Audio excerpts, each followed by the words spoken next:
So அனைவருக்கும் வணக்கம். So இப்போ நம்ம என்ன பார்க்க போறோம்னா எம்பெடட் சிஸ்டம் பார்க்க போகிறோம். ஓகேவா? ஸோ எம்பெடட் சிஸ்டம் இது ஒரு புது சீரிஸ் பைத்தான் சீரிஸாக இது பண்ணிக்கிறோம். ஸோ கேட்கலாம் நீங்கள் பைத்தானுக்கு எம்பெடட்க்கு என்ன வித்தியாசம் இருக்குன்னு. ஸோ நம்ம இப்போ ப்ராஜெக்ட் நிறைய நம்ம பண்ண போகிறோம் பைத்தான் யூஸ் பண்ணி. ஸோ அது எல்லாமே எம்பெடட் சிஸ்டம்க்கு தான் வரும். ஸோ ஃபஸ்ட்டு எம்பெடட் சிஸ்டம்னா என்னன்னு பார்ப்போம். ஸோ வாங்க ஃப்ரெண்ட்ஸ் வீடியோக்குள்ள போகலாம்.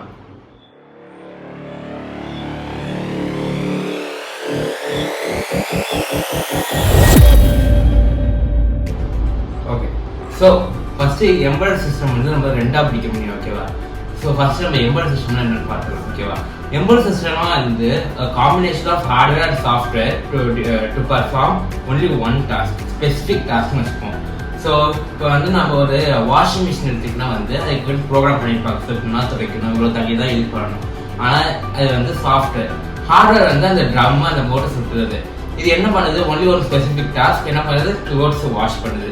அதே மாதிரி நம்ம ஃப்ரிட்ஜ், அது ஒரு எம்பெடட் சிஸ்டம் தான். ப்ரோக்ராம் பண்ணியிருப்பாங்க எந்த மோடில் வச்சு எவ்வளோ சில்லுன்னு வரும், ஸோ ஆட்டோமேட்டிக்லேருந்து சம்மரில் எவ்வளோ இருக்கும் இவ்வளோ ப்ரோக்ராம் பண்ணியிருப்பாங்க. ஆனால் அதுக்கு ஒரே ஒரு டாஸ்க் பார்த்தீங்கன்னா ஒன்லி கூல் பண்ணுறது மட்டும்தான். ஃப்ரிட்ஜுக்குள்ள ஒன்லி ஏர் கண்டிஷனிங் மட்டும்தான் அது பண்ணுவோம். ஸோ எம்பெடட் சிஸ்டம் நம்ம பார்த்தாச்சு. ஒரு combination of hardware and software design to perform specific task. ஓகேவா? இப்போ அடுத்து டைப்ஸ் ஆஃப் சிஸ்டம் பார்ப்போம். ஸோ டைப்ஸ் ஆஃப் சிஸ்டம் பார்த்தீங்கன்னா நம்ம ரெண்டாக வகைப்படுத்தலாம். ஒன்று எம்பெடட் சிஸ்டம், இன்னொன்று நான் எம்பெடட் சிஸ்டம் நம்ம பிரிக்கலாம். ஸோ எம்பெடட் நம்ம பார்த்த மாதிரி washing machine, AC, micro oven எல்லாமே வரும். ஸோ நான் எம்பெடட் சிஸ்டம் கெஸ் பண்ணீங்க. நான் எம்பெடட் சிஸ்டம் என்ன வரும்னு கெஸ் பண்ண கரெக்ட். நான் எம்பெடட் சிஸ்டம் பார்த்தீங்கன்னா கம்ப்யூட்டர் அண்ட் ஸ்மார்ட் ஃபோன்ஸ் வரும். ஸோ இப்போ நம்ம நான் எம்பெடட் சிஸ்டமோட டெஃபினேஷன் பார்ப்போம். ஓகேவா? Combination of hardware and software design to perform various task. அதாவது ஒரு ஹார்ட்வேரும் ஒரு சாஃப்ட்வேர் சேர்ந்து டிசைன் பண்ணியிருக்காங்க. ரெண்டுமே சேர்ந்து ஒரு நிறைய டாஸ்க் டிசைன் பண்ணுது. ஸோ இப்போ நம்ம இங்கே நீங்கள் பார்க்கலாம் ரெண்டு கம்ப்யூட்டர். இந்த ரெண்டு கம்ப்யூட்டருமே நான் எம்பெடட் சிஸ்டம் தான். இதுக்கு ஹார்ட்வேர் அண்ட் சாஃப்ட்வேர் கொடுத்துருக்காங்க. இன்னொன்று பார்த்தீங்கன்னா நம்மளால வேரியஸ் டாஸ்க் பண்ணலாம். வீடியோ பார்க்கலாம், படம் பார்க்கலாம், எடிட்டிங் பண்ணலாம், சாங் கேட்கலாம், இன்னமும் நிறைய பண்ணலாம். ஸோ இது நான் எம்பெடட் சிஸ்டம் கீழே வரும். ஓகேவா? ஸோ நம்ம இந்த சீரீஸ்ல பார்த்தீங்கன்னா raspberry pi pico it's is micro controller. So அதை யூஸ் பண்ணி நம்ம ப்ரோக்ராம் பண்ண போகிறோம். ஸோ அது பார்த்தீங்கன்னா நம்ம ராஸ்பெரி பை பிக்கோ டோனின்னு ஒரு ப்ரோக்ராமரில் போட்டு பைத்தான் கம்ப்யூட்டர் லாங்குவேஜ் யூஸ் பண்ணி நம்ம ப்ரோக்ராம் பண்ண போகிறோம். ஓகேவா? ஸோ ஃபர்ஸ்ட் நம்ம பைத்தான் என்னன்னு பார்த்துக்கலாம். ஓகே, பைத்தான்னா என்ன? ஃபர்ஸ்ட் பைத்தான் ஒரு கம்ப்யூட்டர் லாங்குவேஜ், ரொம்ப அட்வான்ஸ் ஆனது. ஆனால் இதுக்கு ரொம்ப ஈஸியாக இருக்கும். நம்ம போக வீடியோ அடுத்த எபிசோட் எப்படி ப்ரோக்ராம் பண்ணதை பார்ப்போம். ஓகேவா? ஸோ செகண்ட் அதில் சில செட் ஆஃப் சின்டாக்சஸ் இருக்குது. ஸோ அதை பார்ப்போம். அதுக்கப்புறம் இன்னும் ப்ரோக்ராமிங் பண்ணுறதுக்கு நம்மளுக்கு தேவையான லைப்ரரிஸ், வேரியபிள்ஸ், ஸோ அதை பற்றி நம்ம பார்ப்போம். ஓகே, லைப்ரரிஸ்னால் எதுவும் இல்லை ஃப்ரெண்ட்ஸ், ஒரு set of rules or blue print. இப்போ நீங்கள் லைப்ரரி போறீங்க, எவ்வளோ புக்ஸ் இருக்குது. ஸோ அவ்வளோ புக்ஸ்லேருந்து எவ்வளோ நாலேஜ் இருக்கும். ஸோ நம்ம இந்த லைப்ரரிஸ் எதுக்கு யூஸ் பண்ணுறோன்னா ஃபார் எக்ஸாம்பிள் நீங்கள் ஒரு ராஸ்பெரி பிக்கோ எடுத்துக்கணும்னு வச்சுக்கோங்க. ஸோ அதுக்கு தெரியாது இந்த பின் இங்கே தான் இருக்குது அது. ஸோ நம்ம ஒரு லைப்ரரி யூஸ் பண்ணி அந்த ஆக்சுவலாக அந்த ப்ரோக்ராமர் நம்ம கொடுக்குறோம். இப்போ இந்த லைப்ரரியிலேருந்து இம்போர்ட் மிஷின் தான் ஸோ அந்த ராஸ்பெரி பிக்கோ இருக்க எல்லா பின்னு எல்லாமே அந்த சாஃப்ட்வேருக்கு ப்ளூ பிரிண்டாக வந்துடும். ஸோ ப்ளூ பிரிண்டோன்னு வந்தோன்னா ஸோ இந்த பின் இங்கே தான் இருக்குது. ஸோ இவன் இந்த மாதிரி ப்ரோக்ராம் பண்ணால் ஸோ அங்கே அந்த மாதிரி எக்ஸிக்யூட் நம்ம அந்த ப்ரோக்ராமருக்கு அந்த ப்ளூ பிரிண்ட் கொடுக்குறோம். ஸோ இது அந்த ப்ளூ பிரிண்ட்டை நம்ம லைப்ரரிஸ்ன்னு சொல்கிறோம். அடுத்து முக்கியமானது ரொம்ப வேரியபிள். ஸோ நம்ம மேக்ஸ் ஏற்கனவே படிச்சப்போ ஒரு நம்பர் நம்ம லெட்டர் இல்லை ஆல்ஃபபெட் இதில் நம்ம ஸ்டோர் பண்ணுவோம். For example x is equal to 1. So இப்போ for example x is equal to 1, y is equal to 2ன்னு கொடுத்துட்டு x plus y யோட ஆன்சர் என்னன்னு கேட்டால் நம்ம என்ன பண்ணுவோம்? xோட வேல்யூ 1, y-யோட வேல்யூ 2.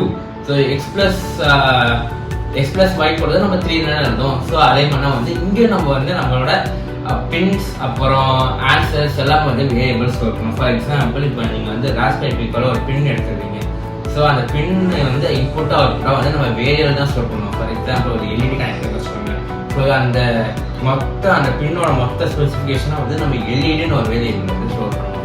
ஓகேவா. இது சிம்பிளாக இன்னொரு டெஃபினேஷன் சொல்ல போனால் letter or a word and represents and define value either number or word for any value or any value. So இதெல்லாம் வந்து வேரியபிளோட இங்கிலீஷ் டெஃபினேஷன். ஓகேவா. ஸோ அடுத்து வந்து ஸ்ட்ரிங்கு. ஸ்ட்ரிங்குனா வந்து கிட்டார் அந்த ஸ்ட்ரிங் இல்லை.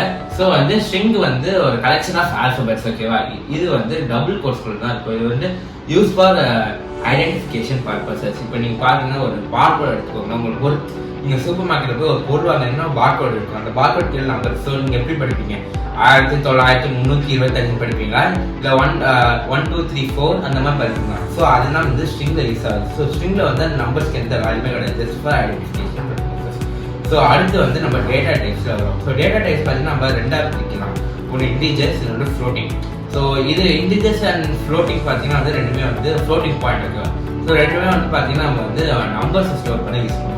ஸோ இன்டிஜர் பார்த்தீங்கன்னா வந்து ஹோல் நம்பர்ஸ் வந்து ஸ்டோர் பண்ணி யூஸ் பண்ணுவோம். இன்னொன்று வந்து ஃப்ளோட்டிங் பாயிண்ட் பார்த்தீங்கன்னா அதை வந்து both whole numbers and decimals வந்து நம்ம ஸ்டோர் பண்ணி யூஸ் பண்ணுவோம். இப்போ வந்து நீங்கள் வந்து ஒன்று ஆன்சர் ஹோல் நம்பரால் டெசிமல் நம்பரால் வந்தாலும் நான் வந்து ஃப்ளோட் பாயிண்ட் தான் யூஸ் பண்ண ரெக்கமெண்ட் பண்ணுவேன். ஏன்னா வந்து நம்ம எந்த வேல்யூ போட்டாலும் வந்து ஃப்ளோட் பாயிண்ட் வந்து அக்செப்ட் பண்ணிக்கும், ஆனால் இன்டிஜரை அக்செப்ட் பண்ணிக்காது. So better go with floating point. ஓகேவா. ஸோ அடுத்து பார்த்தீங்கன்னா அது முக்கியமானது வந்து ஃபங்க்ஷன். ஓகேவா. ஸோ ஃபங்க்ஷன்னா நீங்கள் இப்போ மேரேஜ் ஃபங்க்ஷன் பண்ண அந்த ஃபங்க்ஷன் இல்லை. ஸோ பைத்தான்ல ஃபங்க்ஷன் பார்த்தீங்கன்னா வந்து பிளாக் ஆஃப் கோட்ஸ். ஓகேவா. இது இப்போ வந்து நீங்கள் ஒரு எல்இடி ஆன் பண்ணணும்னு வச்சுக்கோங்களேன். ஸோ அதோட கோடாலும் வந்து ஒரு பேருக்கு நீங்கள் ஸ்டோர் பண்ணிங்க, அது பேர் என்ன ஃபங்க்ஷன்.